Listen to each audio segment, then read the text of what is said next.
I'd say that I'm invested in sports. I love playing them and watching them, and I really like almost every sport, except actually baseball. It's boring, I don't really understand, and I also honestly don't really like soccer or hockey either. They're just the same sport, just one has ice. But I'm not gonna talk about those sports because I don't really know that much about them. I'm gonna talk about the sport I do know a lot about, and that is football. I love football. I played it in high school, then I got a chance to play it in Michigan. Go Blue, baby. I didn't play at Michigan, I played in Michigan. Fair State Bulldogs, Division II.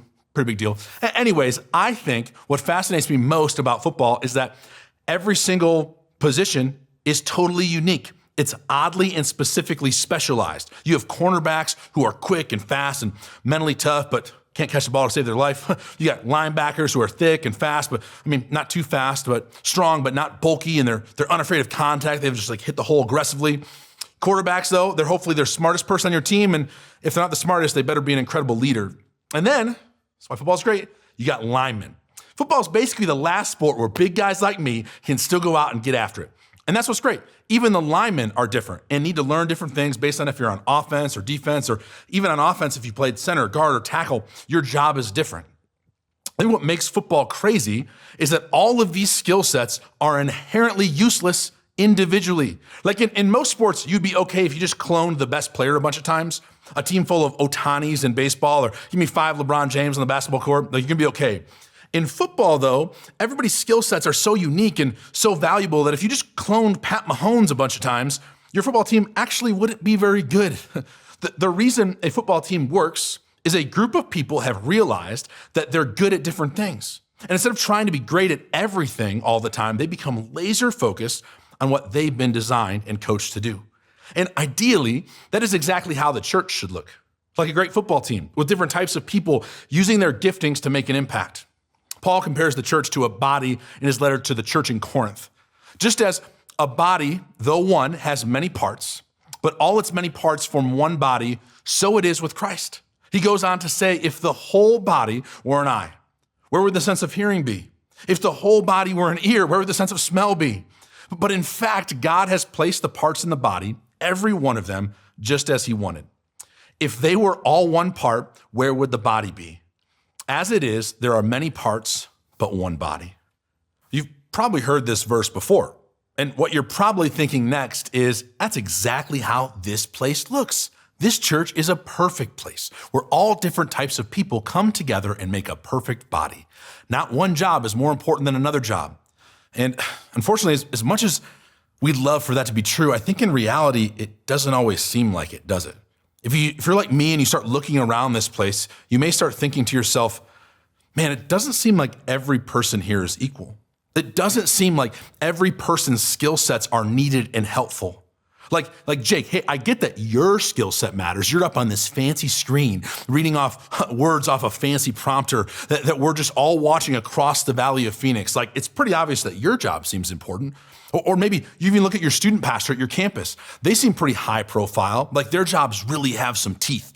And it's easy to start thinking that only certain people have the ability to make a difference for Jesus.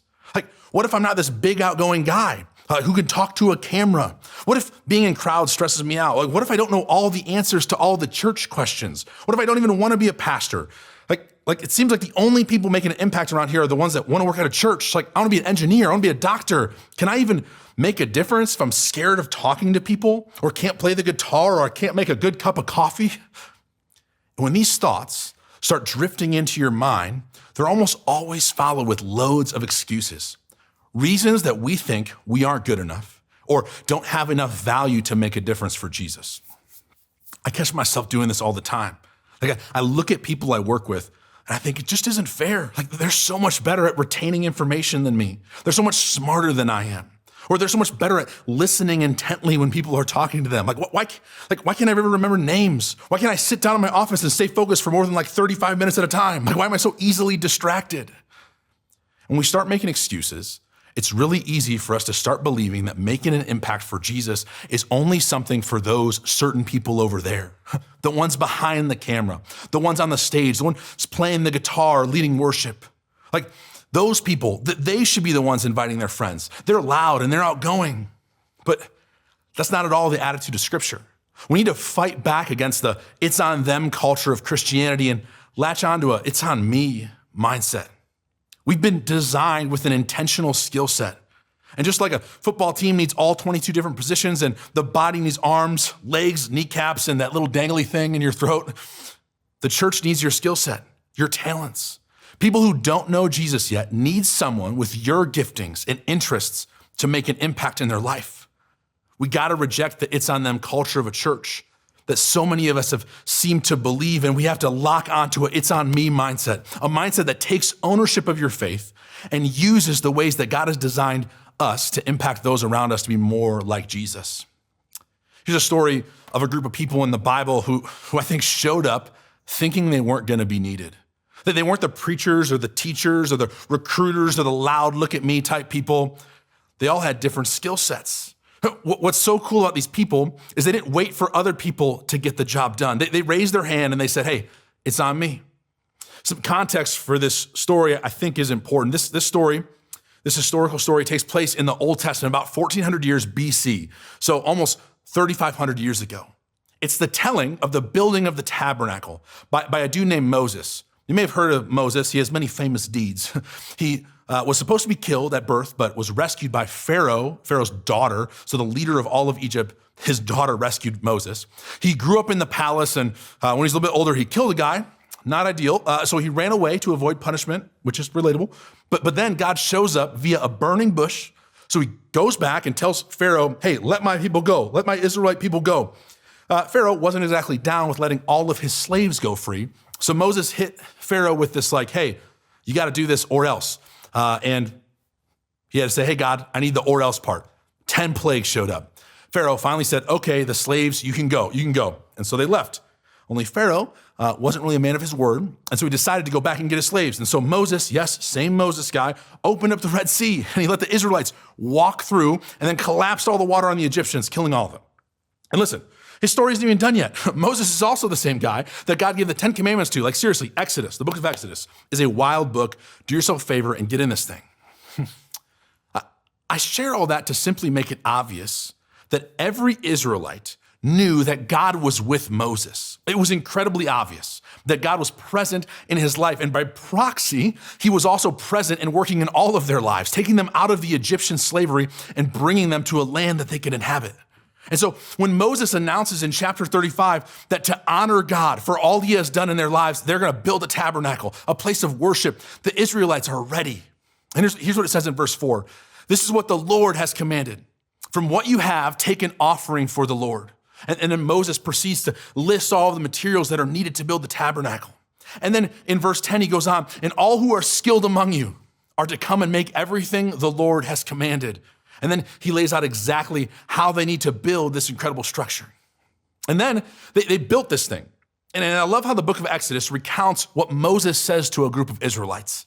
He's talking about how God has gifted people within their community.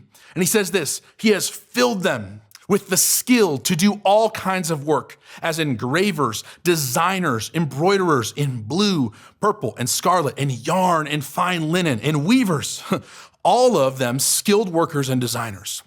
And so Bezalel and Oholiab and every skilled person to whom the Lord has given skill and ability to know how to carry out all the work of constructing the sanctuary are to do the work just as the Lord commanded. How cool is it that a specific historical story of people using their incredible and different giftings given to them by God, they actually get in the game and they make a difference for the kingdom? How easy would it be for those people to just sit back and wait for others to do the work, for others to step up, to live with the it's on them mindset? Like, man, there are so many Israelites. Like, someone else can solve this problem. Someone else can offer up their things to build the tabernacle with. Like, someone else can build or embroider or design. But they didn't. They took ownership because it wasn't on them. It's on me. Now, I think we could apply this story super broadly. Like, what skill set has God given you? How can you make an impact at this place? How has he wired you? Which I think, honestly, you should do. You should spend some time thinking through how God has uniquely wired you. What has he designed you to do? What has he designed you to accomplish? How can you use your abilities and giftings to make a larger impact for the kingdom of God? But I also think we can make the application of this story wildly specific. And that's what I want to do right now. I want to View this story in light of the Great Commission. The last words that Jesus speaks as he ascended to heaven. He says this, all authority in heaven and on earth has been given to me. Therefore, go and make disciples of all nations.